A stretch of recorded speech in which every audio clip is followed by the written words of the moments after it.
வணக்கம் ஃப்ரெண்ட்ஸ். இந்த போர்டு என்னென்னா HP board LA G07CP model, அது பார்ட் நம்பரு. ஸோ இது என்னென்னா வந்து டேர்னிங் ஆன் மதர் போர்டு வந்து ஆன் ஆகுது. இப்போ நான் ஐசோலேட் பண்ணி வச்சுருக்கேன். GPU காயில் ரெண்டுமே ஐசோலேட் பண்ணிட்டேன். உங்களுக்கு வந்து இதில் என்ன ப்ராப்ளம் அப்படின்னா, உங்களுக்கு கோர் ஜென்ரேட் ஆகாமல் இருந்தது. கோர் ஐசி மாற்றிட்டேன். கோரோட பக் கண்ட்ரோலர் ஐசி மாற்றிட்டேன். இப்போ வந்து ப்ராப்பராக ஜென்ரேட் ஆகுது.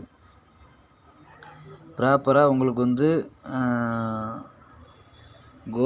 கோர் வந்து 0.8 ஜென்ரேட் ஆகுது. பட் வந்து உங்களுக்கு வந்து ரேமை கனெக்ட் பண்ணோன்னா அந்த கோர் வந்து ஜென்ரேட் ஆக மாட்டேங்குது. ஸோ இது என்ன ப்ராப்ளமாக இருக்கும் உங்களுக்கு? என்ன வேணால் நானும் GPU காயிலெலாம் ரிமூவ் பண்ணிட்டேன். GPU காயிலை ரிமூவ் பண்ணி ரேமையும் கனெக்ட் பண்ணி பார்த்துட்டேன். ஆனால் ரேமை கனெக்ட் பண்ண பிறகு தான் உங்களுக்கு வந்து அந்த கோர் வந்து இன்டரப்ட் ஆகுது.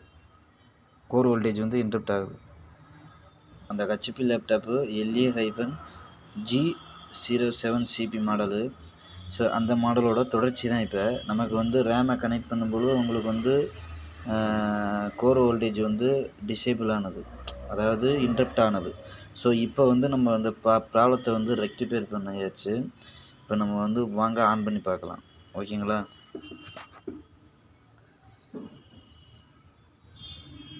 இங்கே பாருங்கள், ஆன் ஆயிடுச்சு.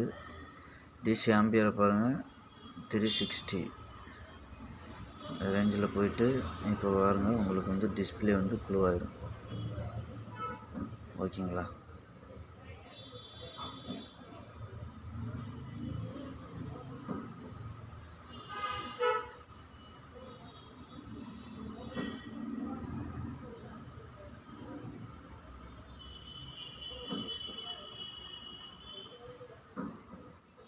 டிஸ்பிளே வந்துருச்சு. பார்த்தீங்கன்னா உங்களுக்கு தெரியும், டிஸ்பிளே வந்துருச்சு, க்ளோ ஆயிடுச்சு. ஓகேங்களா? ஸோ போர்டு வந்து ரெடி ஆயிடுச்சு. Okay, done. சப்ஸ்கிரைப் பண்ணுங்கள், ஷேர் பண்ணுங்கள்.